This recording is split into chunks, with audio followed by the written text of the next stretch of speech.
Joyeux Noël, bonjour, bonsoir, ça dépend à laquelle vous allez suivre la danoise. Bambote ebele bisika bizuli nous ambalola bako pambola bino en tout cas joyeux Noël. Mbotama elamu ya Yesu Masia na kati ya bandaku na bino. En tout cas changement bébé sikaye na kati ya ndaku na bino. Bilongo boyebi ke so mutasika botami na ndaku mumbe komba ke sengo izaka na sengo muta baksami na famille donc boza na sengo. Pas de panique, pas de soucis, non. En tout cas, joyeux Noël. Bandi konanga, na yena bete amino lisolo mo boye na koti kabino pe bongote. Faut na pesa no lisolo mo na msabino conscience na ba oyo banigi vie pressée. Bandi konanga na lisolo moko esali pasi na mawa ndeko mwasi azoluka lisongi pa basaya na Nzambe. Mais avant oluka lisongi pa basaya na Nzambe, faut miyeba déjà eloko ni ozosala. Nzela nini ozotambola. Bandeko nanga bato ebele balingaka kosalela yango te. Nakoyebisa bino lisolo moko. Ndeko mwasi moko azaki na jeune fille azaki ne bien, ça va, azaki mingi kosala na église catholique. Wana siko na Congo, koti na église catholique azosambela abipesaki akomi pe proche ya basango. Komi proche ya basango bandeko boyebe eloko nini ye okomela ye. Aye kosala ke sango moko aye kolinga ye. Bandeko, alors que biso nyonso toyebi po azaki pe mwana mukete akolaki pe déjà comme pe déjà na ba 20 et quelques ba 27 ba 28 azaki so mwana mukete et puis mutu nyonso ayebi ke na église catholique basango babalaka te. Mais le quoi basi bakoma lokoso mbongo bakipaka lisu te bandeko nanga soko ebike na église wana basango babala te. Oyebike pasteur akoza na basi mibale te akoza na makango te. Koma yo kolinga oza na makango a pasteur? Koma yo kolinga oza na mwasi ya sango? Bandeko mwana mbasi wana akomi mwasi ya sango. Sango ayebisi ye en tout cas na sepe na yo makasi, na sepe na yo mingi, ndenge eza wana penza na sepe na yo. Mais yeba kinga na yo tokobota te. Tokobota te parce que tala kaka ya lobi asko fo bonga nomela ba pili na sala ndenge nini sanga lobi ngamo na olakisa o ndenge na osala. Bandeko botunanga tambola na mokilo mona makambo.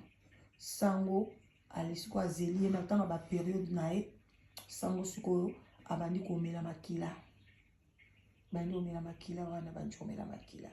Siko mukomiso azui croix oyeba croix moko boye basango bazala nango ya muke na wana penza na Jésus Christ wana mukomiso ska boye akotisi yango na sabasi bandeko ebungi ndeko mwasabi awomona sokwa te alobi ndenge ekoti bongo kobanga te Yesu akoti na kati nao obota te na ngai mais soki lelo ke ngai nazali su te ou bien akufi ou bien to kabwani nde ozuni mobile no musu ko sel eloko te so omoni yake to kabwani il faut yana bimiso kwa wana ye pandemi bando pese bambongo akomi bien basule ndaka ofutela sango bandi ko ambiance asepela bivoma wow na biki bandi ko ngai sikoyo tango sango ayebisi yo to pesa na mwa conseil abike na kolongolo kwa wana mukolo yo to koboyana koboyi nongai ou bien ngala boyo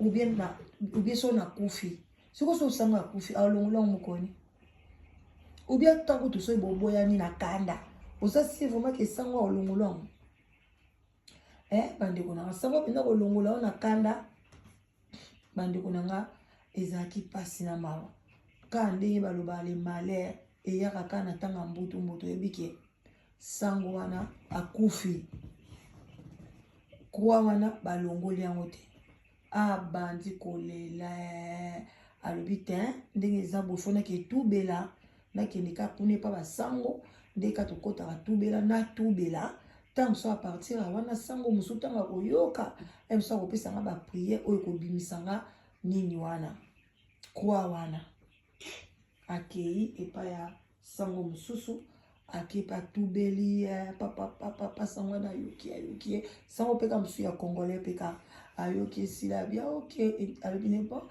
kende sambela notre Père, ce qui combien de fois, sans la Marie, ça combien de fois. Ah, donc ça m'a coûté à bêtir mon couteau cara. N'est-ce pas yoki na été que non, yé, azana problème na di kambwana. A qui paye te bande qu'on a bota la souffrance, yande qu'on a biso moisi. A comme souffrir, nzambe pas songa ka été a poto. Tant pas ye poto boy. Libala exact donc bato tana nzela donc ba omonite donc a vivre comme si na mokilo yo azala raté bato nyoso ba yinaka ye bato ba bengana ye so ba ke na musala umela raté fo ba longola ye donc vie na ye ebeba donc soko omoni na poto okanisa za na poto te donc a ke na ba église modèle na modèle azoluka lobiko azozwa te. Ndeko nanga conseil ni boko pesa na ndeko moi sende mwana azonga kaka akende pas ba catholique akende ko beta lisolo ngo aloba obia sala ndeni ba pasteur ni oya komi akoti te bandeko nanga tabino moko yango bandeko bolingaka via précété eza na tina mote ba yebiso ke Bible pekisi deuxième femme ou bien pekisi surtout basai na nzambe balobi ke musai na nzambe faza moderne azala vraiment moto neti pasteur yo ke lingai deuxième femme ou bien deuxième femme te olingie na ekobo ozomona te ki ozomi kotsa malchance ozo comprendre soko to ke linga no tata mo basambela na ete po nzamba lobi ayebi ne bango te mais oyo ya yebi okei omikotisi na punition ale yo siko sango alobi ki bokobota na ete yo yebi pilili te yebi matière mosu te yo que nous avons matière à mélana ou yo makila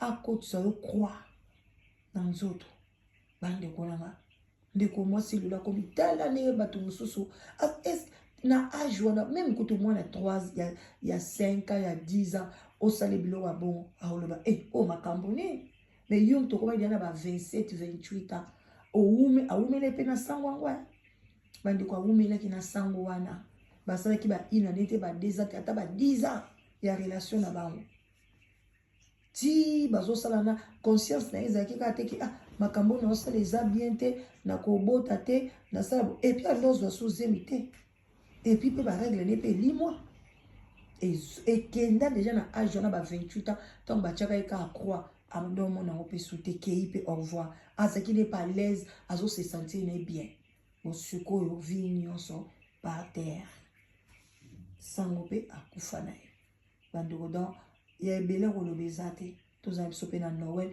tozala ba ambiance ya ba fête mais bino mo boyebi kake biso tolamusa conscience pardon nyonso to so likambo eza fo tolamusa bino conscience alors yo ndeko mwasi so oyebi kozotambola mabe ozala na moto moko boye oyo aza sango oyo aza mwalimu oyo aza nganga oyo aza boye kaka bato bana batitre mabe ya minene wana yo kanga batitre mabe bolimbisi batitre wa minene wana keba kopesa bango confiance na nzoto na okotika na libabe donc bota ndeko mwasi atikali na libabe ya kosakana te azolela butu na moi alors bandeko nanga en tout cas na suki wana pona lelo une fois encore joyeux Noël et sengo na kati ya bandako na bino vous partagez ba cadeau na sengo vous partagez en tout cas retard ezate hein yo mama o sombela bana ba cadeau te en tout cas que mbangu tala biso tozo ba carte ya ba voisin ya musala ya ba famille ya ba connaissance donc tozo ki beaucoup de choses.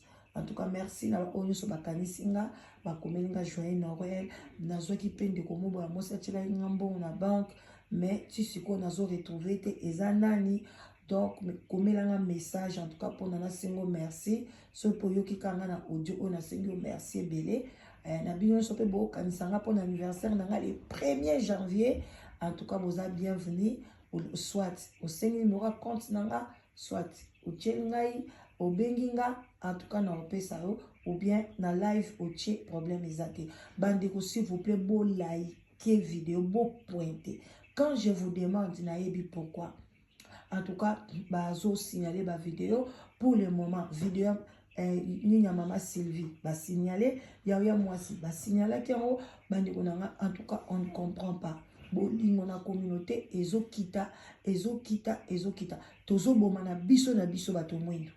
Alors bolo bamindele ba raciste, bamindele bazingaka biso te, bamindele baza gauche droite. Entre temps tozoboma na biso. Comment kofundaka ba YouTube baninga ezokangama ba YouTube miso ba congolais ezokangama eza gentil te.